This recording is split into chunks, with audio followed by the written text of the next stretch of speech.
সংশ্লিষ্ট সূত্রে জানা গেছে ২০২৬ সালের এসএসসি পরীক্ষার্থীদের জন্য আগের শিক্ষাক্রম অনুসারে প্রণীত বিজ্ঞান, মানবিক ও ব্যবসায় শিক্ষা শাখাভিত্তিক একটি সংক্ষিপ্ত পাঠ্যসূচি প্রণয়ন করা হচ্ছে, যাতে শিক্ষার্থীরা এক শিক্ষাবর্ষের মধ্যে পাঠ্যসূচি সম্পূর্ণ করতে পারে।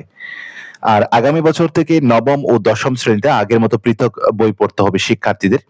অর্থাৎ যেহেতু এবছর তারা নবম শ্রেণীতে এক রকমের বই পড়েছে নতুন কারিকুলামের, দশম শ্রেণীতে গিয়ে তারা ২০১২ সালের শিক্ষাক্রমের বইটি তাদের পড়তে হবে। তো এনসিটিবির সদস্য অধ্যাপক রবিউল কবির চৌধুরী বলেন যে শিক্ষক ও বিশেষজ্ঞদের সমন্বয়ে একাধিক দল পাঠ্য বই নিয়ে কাজ করছে। প্রতিটি বিষয়ে ২-৩ জন করে বিশেষজ্ঞ বই পরিমার্জনের কাজ করছেন এবং সংশ্লিষ্ট সূত্রে আরো জানা গেছে আগামী বছর নবম শ্রেণীতে ২০১২ সালের জাতীয় শিক্ষাক্রমের আলোকে প্রণীত শাখা ও গুচ্ছভিত্তিক সংশোধিত ও পরিমার্জিত পাঠ্য বই দেওয়া হবে এবং এইসব শিক্ষার্থী নবম ও দশম শ্রেণী মিলিয়ে ২ শিক্ষাবর্ষে সম্পূর্ণ পাঠ্যসূচি শেষ করে ২০২৭ সালে এসএসসি ও সমমান পরীক্ষায় অংশ নেবে। তবে আগামী বছর থেকে ষষ্ঠ ও অষ্টম শ্রেণীর শিক্ষার্থীদের দেওয়া হবে ২০১২ সালে সংশোধিত কারিকুলামের পাঠ্য বই। এর আগেও যদি আমরা জেনেছিলাম নতুন শিক্ষা কারিকুলামের যে বইগুলো আছে সেগুলো সংশোধন করে দেওয়া হবে, কিন্তু পরবর্তীতে সিদ্ধান্ত নেওয়া হয়েছে যে ষষ্ঠ ও অষ্টম শ্রেণীর শিক্ষার্থীদেরও ২০১২ সালের সংশোধিত কারিকুলামের পাঠ্য বই দেওয়া হবে।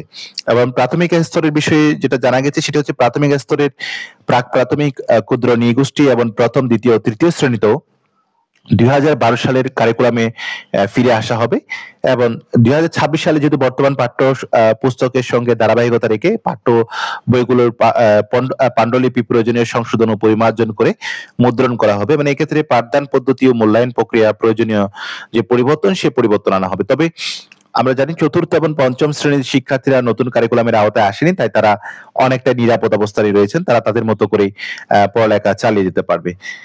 এই হচ্ছে আমাদের সর্বশেষ বই সংশোধন নিয়ে বা বই নিয়ে আমাদের কাছে যতটুকু ইনফরমেশন আছে তার সর্বশেষ তথ্য।